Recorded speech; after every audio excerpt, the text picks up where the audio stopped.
जय शिव, जय गोरक्ष, जय सनातन। ये प्रकृति, परमात्मा, ये नदी, नाले, पहाड़, इंसान, इतने सारे जीव जंतु, पशु पक्षी, खेत खलिहान, हर एक जीव जंतु, हर एक पशु पक्षी के अंदर अलग अलग तरह की सोचने की अक्षमता, अपना जीवन निर्वाह करने के लिए अलग अलग तरह का ज्ञान, और इनमें सबसे श्रेष्ठ बनाया उस परम पिता परमात्मा ने इंसान को। इतना विवेक दिया उसको कि हर तरह का ज्ञान उसके अंदर है, सोचने समझने की शक्ति बहुत ज़्यादा, कैसे इस प्रकृति का प्रयोग करें और जितने भी जीव जंतु, पशु पक्षी इस धरा पे उत्पन्न किए उनकी भी रक्षा करे और सभी को एक सामान्य दृष्टि से देखे और इस प्रकृति की शरण में रहकर उससे आ रही सकारात्मक ऊर्जा का ध्यान करे, उसकी शरण में रहे और उसको आगे बढ़ाए। ठीक इसी तरह किसी भी युग में साधकों ने बहुत तपस्याएं की, साधनाएं की। हम अपने पुराणों में पढ़ते हैं गोरक्षनाथ भगवान ने साधनाएं की, तपस्याएं की, भगवान शिव, बहुत सारी ऐसी शक्तियां, ऐसी देवियां जिन्हें हम दिव्य शक्ति के रूप में पूजते हैं, मानते हैं, उनका ध्यान करते हैं, उनकी साधना करते हैं, उनका तप करते हैं, उनका यज्ञ करते हैं, उनको आराधते हैं। उन सभी ने किसी समय में उस प्रकृति का, उस परम पिता परमात्मा का ध्यान किया और हमारे लिए उस ध्यान के द्वारा विशेष शक्ति को जागृत कर हमें जीने के लिए एक कला सिखाई। ऐसा मैं आपको कई बार बता चुका और हमारा जीवन शुरू हुआ। इंसान धीरे धीरे धीरे धीरे, देखिए, आवश्यकता तो हर इंसान को अपने जीवन में किसी न किसी चीज़ की है और अपनी आवश्यकताओं को पूरा करना कोई गलत नहीं, गलत है इच्छाओं की पूर्ति। भगवान के द्वार पे, यानी कि मंदिर में, गुरु के द्वार पे, कहीं भी तीर्थ स्थल पे, किसी धाम पे, कहीं पर भी जब लोग जाते हैं अपनी इच्छा पूर्ति के लिए जाते हैं और इच्छाएं कभी पूरी हो ही नहीं सकती, चाहे आपको कितना भी कुछ मिल जाए।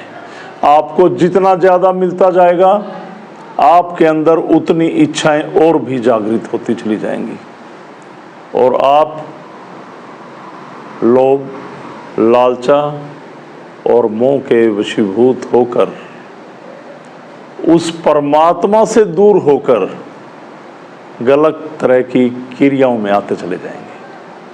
क्योंकि फिर आप जाएंगे ज्योतिष पे, फिर जाएंगे बताने वाले पे, वो आपको बताएंगे कि आपकी इच्छाएं प्राप्ति का ये साधन है, आपके व्यवसाय चलाने का ये है, और यही इच्छाओं, बढ़ती इच्छाओं का कारण है हमारी ध्यान, साधना, तप और परमात्मा से दूरी का होना।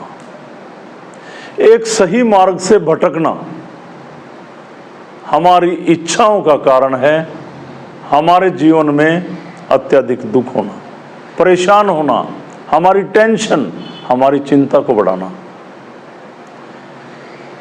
जिस दिन आप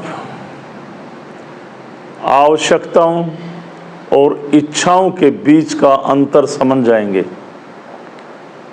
आपके जीवन की समस्याएं बहुत कम हो जाएंगी।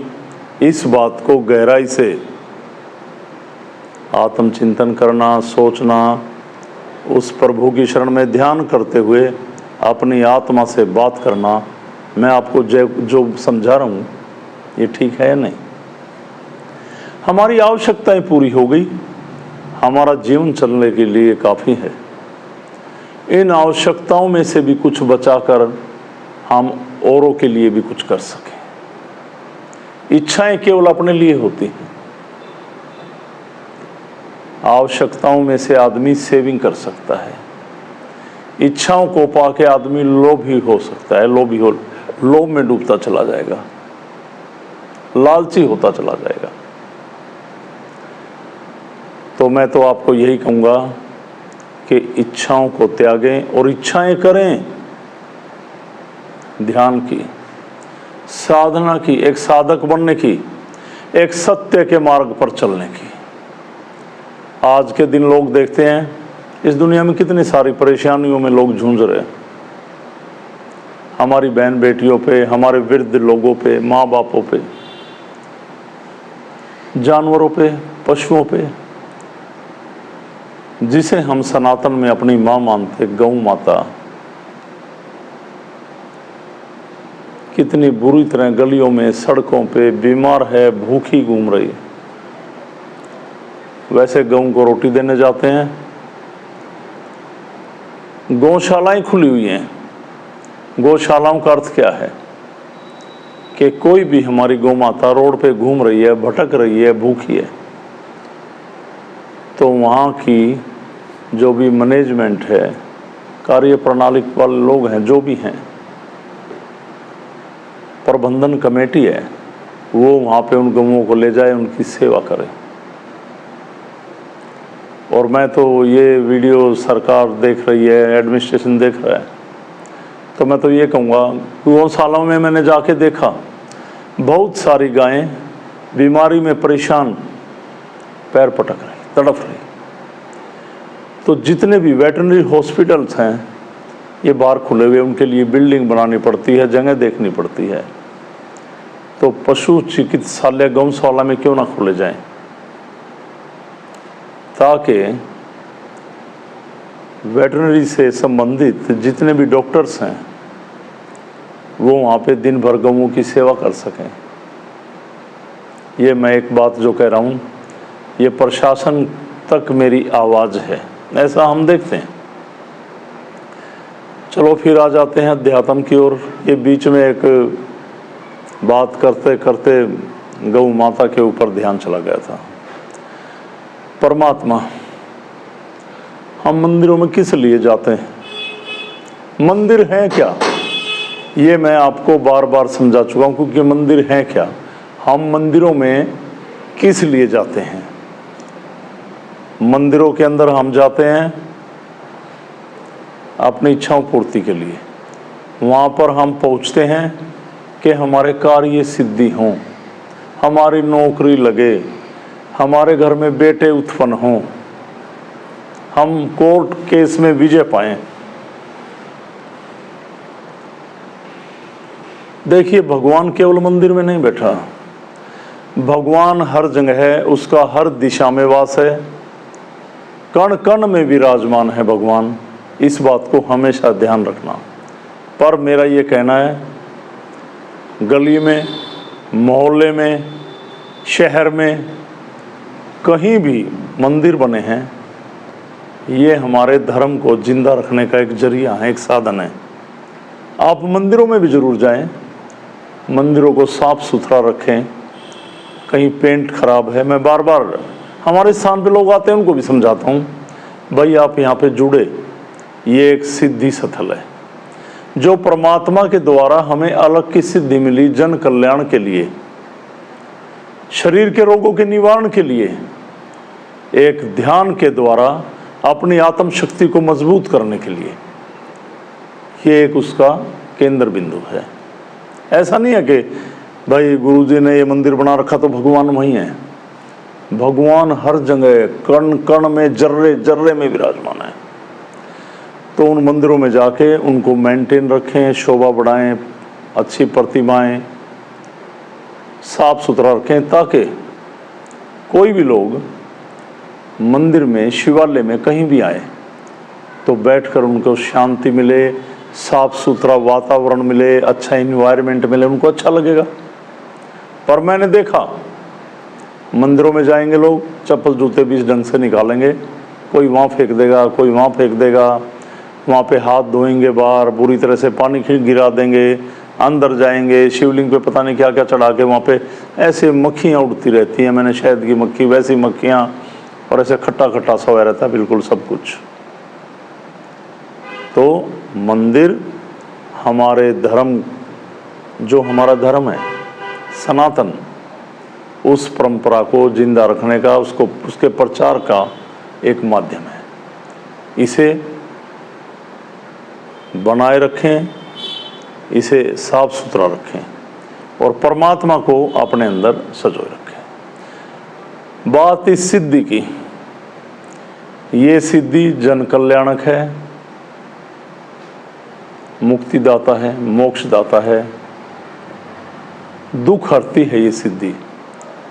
कोई भी इंसान यहाँ आता है दुख लेके आता है, हम उसको हर तरह से समझाने की कोशिश करते हैं। कोई भी आदमी आएगा, मैं उसको 1-1.5 घंटा जरूर लगाऊंगा उसके ऊपर।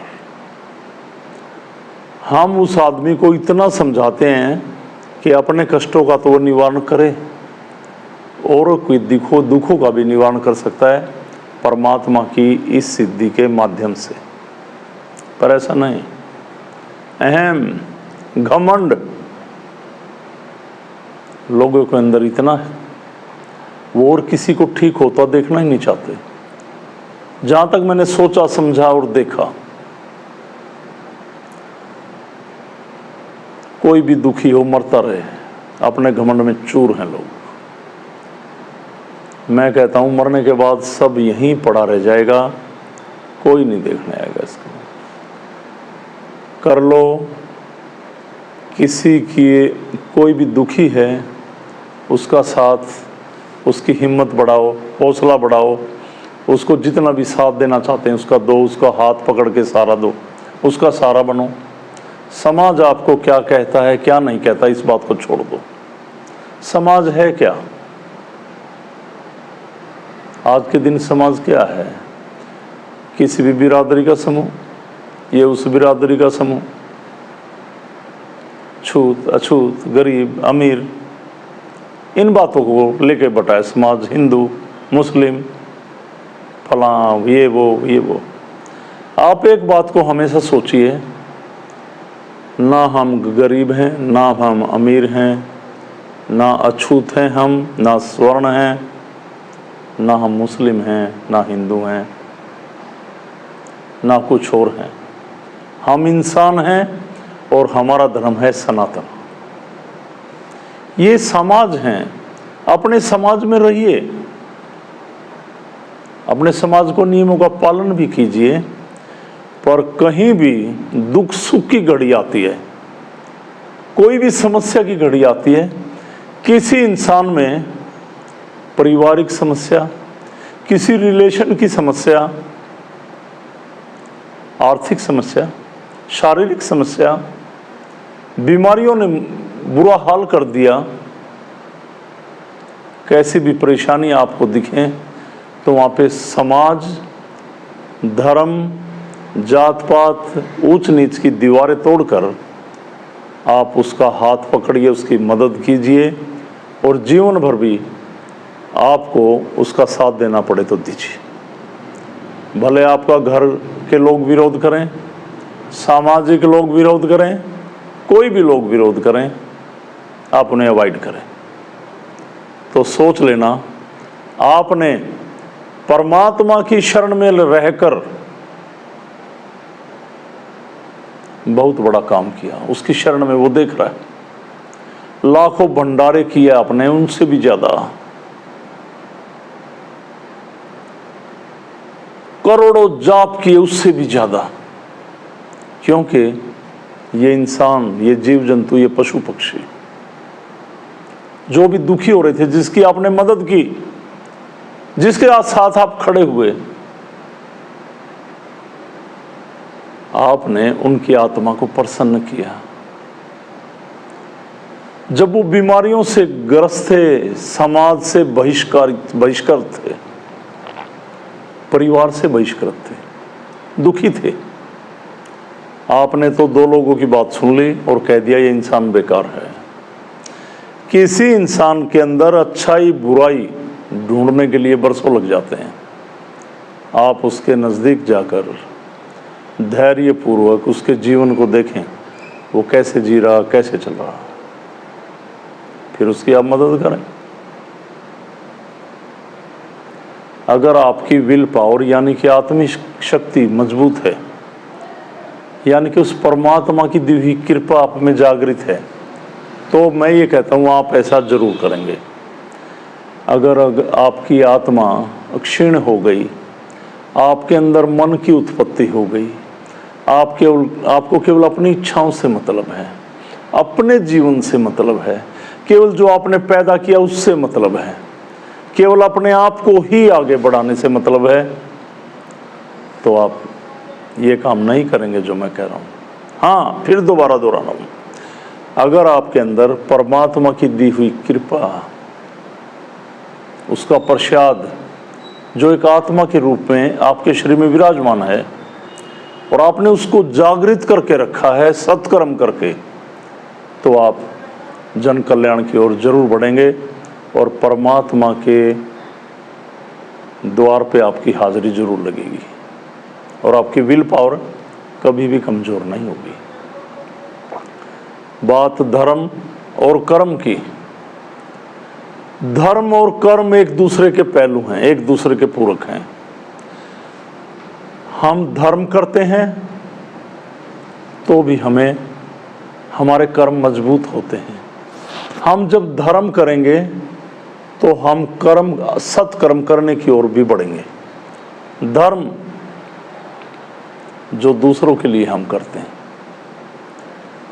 हमने कहीं देखा एक पशु तड़फ रहा था, एक कुत्ता जख्म लेकर तड़फ रहा था, एक कोई भी जानवर, कोई भी पक्षी घायल अवस्था में पड़ा था, हमारे अंदर दया जागी। हमारी आत्मा ने कहा इसको औषधि दिलाओ, इसका उपचार कराओ, इसको पानी पिलाओ, ये प्यास भूख से मर रहा है, इसको कुछ खिलाओ। वो ठीक हुआ, हमने धर्म किया, उसकी आत्मा प्रसन्न हुई, हमारी आत्मिक शक्ति बढ़ी। कोई भी गऊ परेशान है, कोई इंसान परेशान है, किसी भूखे को भोजन कराया, नंगे को वस्त्र दिए, कोई बच्चा कुछ पैसों के बिना शिक्षा में पीछे रह रहा है और वो परेशान है, वो चाहता है मैं शिक्षा पाऊं, एक योग्य बनूं, आगे बढ़ूं, पर वो नहीं बढ़ पा रहा, तो वहाँ पे आप थोड़ी सी पूर्ति कर देते हैं वहाँ पे किसी भी प्रकार से, तो भी धर्म है। कर्म अपने लिए करता है इंसान, पढ़ के आगे बढ़ना है, कर्म कर रहा है वो कि मैं आगे बढ़ूंगा। दिन भर मेहनत करता है, सच्चाई से कमा रहा है पैसा, ये कर्म कर रहा है, अपना घर बढ़ाएगा, अपने बच्चों को खाना देगा, आप खाएगा, अपनी जीविका चलाएगा, ये कर्म कर रहा है। नेक नीति से कमाना, नेक नीति से जीवन बिताना, अपने बच्चों को अच्छी शिक्षा देना, भले आपको कड़वे से कड़वे वचन बोलने पड़े, अपने परिवार को ठीक रास्ते पर लाने के लिए। आपके बच्चे, आपकी बीवी, आपके परिवार के कोई भी सदस्य भले आपका विरोध करें, भले ये कहें कि ये इंसान ठीक नहीं बोल रहा, भले आपको कड़वे वचनों का उपयोग करना पड़े, पर आपको पता है ये शब्द इसकी ज़िंदगी में सुधार करेंगे, अगर इसने अपना लिए तो कोई दिक्कत नहीं है कड़वे वचन बोलने के लिए। ये कड़वे वचन आगे चलकर आपकी जीवन को स्वर्ण बना देंगे, बहुत सुंदर बना देंगे, आध्यात्मिक बना देंगे, श्रेष्ठ बनाएंगे, आपको उन्नति के मार्ग पर लेके जाएंगे, आपको शिक्षित करेंगे, आपको अच्छे संस्कार देंगे, अगर आप इन बातों को मानते हैं तो। देखिए परिवार में कितने भी सदस्य हों, चाहे सबकी सोचने की क्षमता अलग अलग है, पर मैंने इन बीते 23-24 वर्षों में इस सिद्धि को पाने के बाद, इस परमात्मा की शरण में रहने के बाद बहुत कुछ सीखा। लोग सामने बैठे रहते हैं या हम परिवार में भी रहते हैं, हम ऐसा परमात्मा, जब आपकी आत्मा जागृत रहती है ना, तो आदमी की फीलिंग को समझते हैं आप फिर, कि आप उसे क्या समझाने जा रहे हैं और वो क्या समझ रहा है। वो आपको पागल तो नहीं मान रहा, उसके चेहरे के हाव भाव आपको पता लगने लगते हैं। ऐसा मेरे साथ है। तो परमात्मा का मतलब, उसकी शरण में जाने का मतलब, उसकी साधना का मतलब, उसकी आरती करने का मतलब, उसका जप तप करने का मतलब अपनी इच्छाओं की पूर्ति नहीं, बल्कि अपनी गहराई में जाकर जो परमात्मा ने अपना एक पार्ट हमारे शरीर में छोड़ा कि ये आपको सही मार्गदर्शन करेगा, उसको जागृत करने की एक कला है। मंदिर में जाएं, मस्जिद में जाएं, गुरुद्वारे में जाएं, चर्च में जाएं, जिस भी समाज के लोग हैं जहाँ भी जाएं, वहाँ बैठकर उस अल्लाह का, गॉड का, अपने गुरुओं का, उस परमात्मा का, भगवान शिव का, गोरश का ध्यान करें। उन्होंने हमें क्या शिक्षा दी, उन्होंने क्या किया जब वो साधना पर थे, हम वो क्यों ना करें। हम किस रास्ते पे आ गए। इन संतों के घर वैसे नहीं छूटे, इन महापुरुषों के घर वैसे ही नहीं छूटे, इन साधकों के घर वैसे ही नहीं छूटे। परिवार में विरोध हो गया, समाज में विरोध हो गया, अपनों ने विरोध कर दिया, क्योंकि सब अपनी जिंदगी जीना चाहते थे। और ये संत महात्मा, ये महापुरुष, ये पूरी दुनिया के लिए जीने के लिए अंदर से उत्साहित रहते हैं हमेशा। ये समाज के बंधनों से दूर आ जाते हैं। ये हार जीत, मान अपमान, सम्मान, इससे बाहर आ जाते हैं। ये बातें इनके लिए कुछ नहीं रखती। और जब ये बातें कुछ विषय रखती ही नहीं, तो फिर काहे की बेचैनी, काहे की परेशानी, काहे का भय मुक्त हो जाते हैं। तो अब मेरा तो जिंदगी का जो पड़ाव चला हुआ है, ये मध्य से ऊपर चला गया। अब तो अपने जीवन को मैं चाहता हूँ, मैं किन्हीं भी लोगों को किसी भी प्रकार से कैसे भी रास्ता दे सकूँ। सही पथ पर चलाने के लिए मैं गुस्से भी होता हूँ, प्यार से भी समझाता हूँ। हमारे यहाँ जो लोग आते हैं, मैं हर एक आदमी को कहता हूँ, आप यहाँ पे दुख निवारण के लिए नहीं आए, कष्ट निवारण के लिए तो आप आए थे, पर यहाँ पर आकर आप एक परिवार के सदस्य बन गए। मैं चाहता हूँ आप पारिवारिक तौर पे भी अच्छा जीवन जिए, अपने बच्चों को अच्छी शिक्षा दें। कोई भी दुखी मिले, उसके दुख में भागीदार जरूर हों। मेरा सबसे बड़ा विषय यही है। पड़ोस में बीमार है, परेशान है, उसको आप रास्ता नहीं दिखाते, तो परमात्मा आपको वहाँ भी देख रहा है। तो इस सिद्धि में जुड़ें। ये सिद्धि हमें विकार रहित करती है। हमारे शरीर में कैसे भी रोग हों, शारीरिक हों। आजकल कुछ लोग कभी से ये गलत विद्याओं के प्रयोग से, जादू टोना, तंत्र जंत्र, शमशान में जाके उल्टी सीधी क्रियाएं करना, किसी के घर में करवा के फेंक दिया, किसी के कपड़े तांत्रिक पे लेके वहाँ करा दिया, लोगों का जीवन बर्बाद कर रहे हैं। उन लोगों से बचें। उस परमात्मा से बड़ी इस ब्रह्मांड में कोई शक्ति नहीं, उसका ध्यान करें।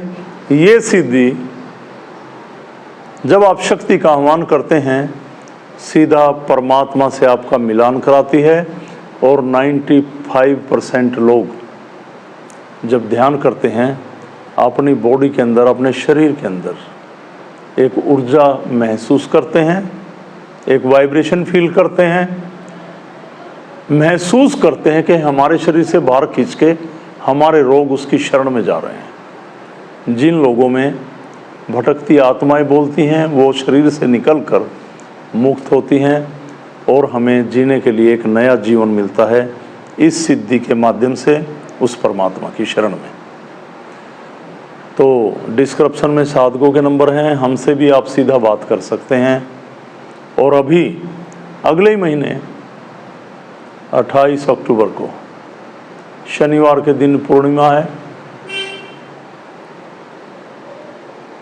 तो इस सिद्धि में सबसे पहले मुझे भगवान गोरक्ष, अलग पुरुष गोरक्षनाथ भगवान के दर्शन हुए। उन्हीं की कृपा से मैं आगे बढ़ा। तो उनकी तपोभूमि राजस्थान में है। हम उस तपोभूमि पे भगवान गोरक्षनाथ जी ने जो साधना की, गोरखनाथ जी ने, आओ उस शक्ति को जागृत करके करें। और परमात्मा जहाँ पर साधना करके गए वो जमी कृपा से भर जाती है और सभी उस भगवान की कृपा के पात्र बने। तो वहाँ पे 28 अक्टूबर को चैतन्य गोरक्ष यज्ञ होने जा रहा है, तो सब इसमें हिस्सा लें। और अलग परिवार के जितने भी सदस्य इसमें हिस्सा लेंगे, अपने घर में अलग पुरुष गोरक्षनाथ भगवान का यज्ञ करें, चैतन्य गोरक्ष का यज्ञ करें। और डिस्क्रिप्शन में साधकों के नंबर हैं, उनसे पूछ लें कि हमें वहाँ पे किस तरह आना है, क्या कुछ करना होता है, क्या लेके जाना है, और उसकी कृपा के पात्र बने। मैंने अपनी सिद्धि में ध्यान, यज्ञ, हवन, शक्ति का आह्वान और शक्ति पाकर लोगों का जन कल्याण, इस मार्ग पर ले जाने की पूरी कोशिश की है आपको। और यही मुझे नाथ जी से प्रेरणा मिली, जिसका मैं पालन करते हुए आप तक इन सभी बातों को रख रहा हूँ और समझा रहा हूँ। तो विशेष ध्यान दें। और जो लोग इस वीडियो को देख रहे हैं अपने ग्रुप में शेयर करें। और अलग परिवार के सभी साधक इस वीडियो को घर में जितने मोबाइल हैं उस पर देखा करें सभी, और आप अपने ग्रुप में शेयर करें। ये परमात्मा का प्रचार है, सिद्धि का प्रचार है। और ये प्रचार जब उन लोगों तक पहुंचता है जो बीमारी से ग्रस्त हैं, तांत्रिक उन्हें लूट रहे हैं, लोग दवाइयाँ खा खा कर परेशान हो गए, ठीक नहीं हो पा रहे। मेडिकल साइंस को चुनौती नहीं दे रहा मैं, दवाइयाँ खाकर परेशान और ठीक नहीं हो रही। रिपोर्ट में आने के बाद भी दवाई काम नहीं कर रही, और बहुत सारी बीमारियाँ होने के कारण रिपोर्ट्स इग्नोर कर देती है कि आपको कोई भी बीमारी नहीं। तो उसका भी ध्यान के माध्यम से निवारण है। स्लो, धीमी गति से, सहज गति से, सहज उपचार है उस परमात्मा के माध्यम से, इस सिद्धि के द्वारा। तो सभी को मेरी तरफ से ओमलक प्रणाम और सनातन धर्म की जय। प्रणाम सभी को, प्रणाम।